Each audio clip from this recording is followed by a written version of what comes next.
భవన కార్మికులకు వచ్చి పని లేదు. ఒక భవన కార్మికులు ఖాళీగా ఒక ఉంటే కన్స్ట్రక్షన్ యాక్టివిటీ తగ్గితే అటు రాష్ట్రం జీడిపికి ఎఫెక్ట్ అవుద్ది.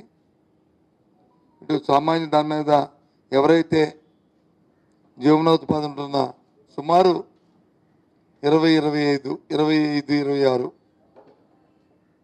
యాక్టివిటీస్ చేస్తున్న వాళ్ళందరూ కూడా ఇబ్బంది పడే పరిస్థితి ఉంది. భవన కూలే కాకుండా, తాపీ మేస్త్రే కాకుండా, ప్లంబరే కాకుండా, రాడ్ బైండింగ్ చేసేవాడే కాకుండా సుమారు 25 యాక్టివిటీస్ ఇబ్బంది పడే పరిస్థితి గత 117 రోజులుగా అగమ్య గోచరంగా ఉంది వాళ్ళ పరిస్థితి. నిన్న రోజున ప్రభుత్వం తాలూకా ప్రకటనలు చూసాం. 15వ తారీఖు నుంచో లేదు 25వ తారీఖు నుంచో ఏదో చేస్తానని అంటున్నారు. అంటే 4 నెలలు పూర్తి అవుతాడికి ఈ ప్రభుత్వానికి స్ట్రీమ్లైజ్ అంటే స్టార్ట్ చేయడానికి 4 నెలలు పడుతుంది. ఓకే, అదొక ఆలస్యానికి మరి మేము ప్రతిపక్షంగా ప్రభుత్వాన్ని మా నిరసన తెలియజేస్తూ అసలు క్లారిటీ కావాలి మాకు. పాలసీ ఏంటి? ఇది ఇప్పుడు నేను మాట్లాడుతున్న ప్రతి మాట, నిన్న అధికారులు మాట్లాడిన మాటల్ని బలంగా పుచ్చుకొని మాట్లాడుతున్నాను. మీ సోదరులు కూడా, మీ అందరూ కూడా నిన్న పత్రికా సమావేశాలు చూశారు, టీవీలో చూశారు, మీ అందరూ కూడా ఉన్నారు. హెల్ప్ లైన్లు కూడా పెట్టారు. హెల్ప్ లైన్లు కూడా మాట్లాడితే వాస్తవాలు ఏంటో కూడా తెలుస్తాయి. గత ప్రభుత్వంలో ఇసుక 370 రూపాయలు సేంద్రేజీ పెట్టి రీచ్ల దగ్గర, 100 రూపాయలు వచ్చి హ్యాండ్లింగ్ ఛార్జెస్ పెట్టి, 5 రూపాయలు వచ్చి జిఎస్టీ పెట్టి టన్నుకు 475 రూపాయలు ఇస్తే ఒక లారీ వెళ్తే ఆ లారీ 10 టన్నులైనా 20 టన్నులైనా 8 టన్నులైనా ఆ లారీలో ఇసుక పోసేవారు. అది తెచ్చి ఆ ట్రాన్స్పోర్ట్ ఎవరైతే ఆ లారీ ఆ టిప్పర్ డ్రైవర్ ఉన్నారో, లేకపోతే టిప్పర్ ఓనర్ ఉన్నారో, లేకపోతే ఎవరైతే మనం బాడుకు తీసుకుంటామో వాళ్ళు తెచ్చి మన ఇంటి ముందు ఆ ఇసుకను తెచ్చి పోసేవారు. ఇది సామాన్యులు మాట్లాడుతున్న మాట. పోసేవారు. అది ఆ లెక్కలో చూసుకుంటే విజయనగరంలో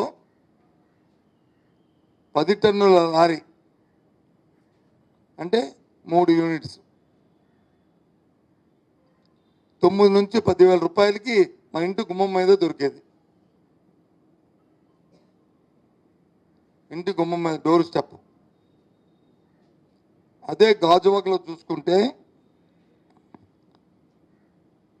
13 నుంచి 14,000 రూపాయలకి మన డోర్ స్టెప్కి మా లారీ ఎవరైతే ఉన్నారో వారు తీసుకొచ్చి పర్ టన్ను 10 టన్నులు ఇది అందించేవారు. 10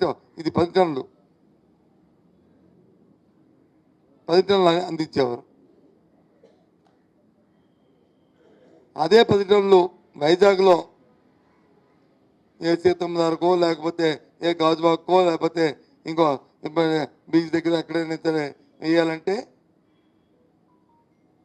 14 నుంచి 15,000 రూపాయలకి డోర్ స్టెప్కి ఇచ్చేవారు. నేను ఇది అప్పర్ లిమిట్ చెప్తున్నాను, లోవర్ లిమిట్ కాదు. ఒక 500 రూపాయలు 1000 రూపాయలు ఎక్కువేస్తే కదా ఈ విషయాన్ని చెప్తున్నాను. ఇది వాస్తవాలు. మీరు ఏ ఇంటికి వెళ్ళి కొనుక్కున్నా సరే 4 నెలల కిందట ఎంతో దొరికిందని అడిగితే చెప్తారు.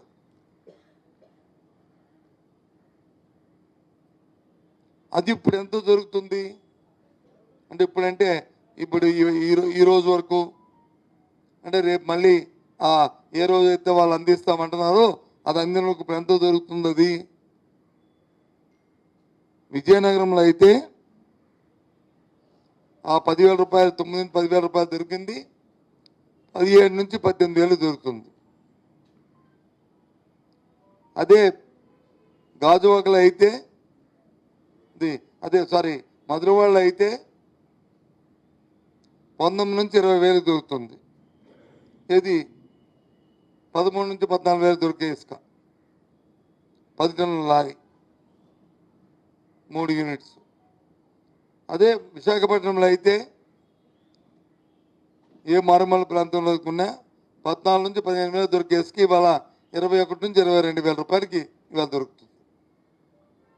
దొరుకుతుంది.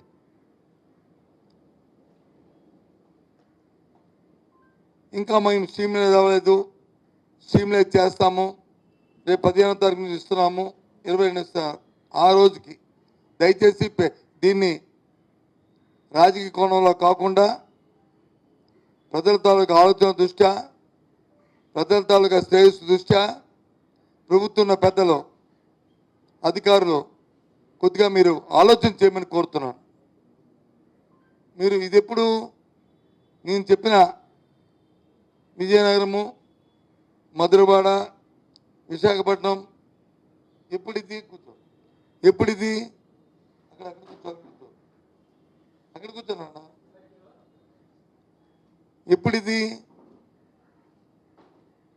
ఎప్పుడిది ప్రభుత్వానికి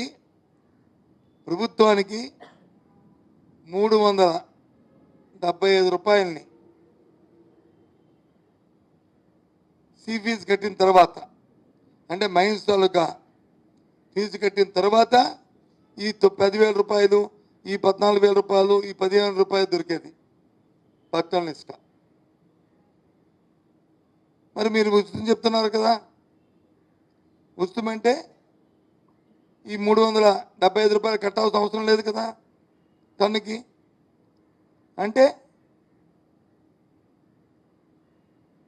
ఒక ఏదైతే ఇప్పుడు అంతకుముందు దొరికిన ప్రభుత్వంలో దొరికిన ధర ఏదైతే ఉందో ఈ 10,000 రూపాయల కంటే ఇంకా 3,500 రూపాయలు తగ్గించి దొరకాలి. Common sense point.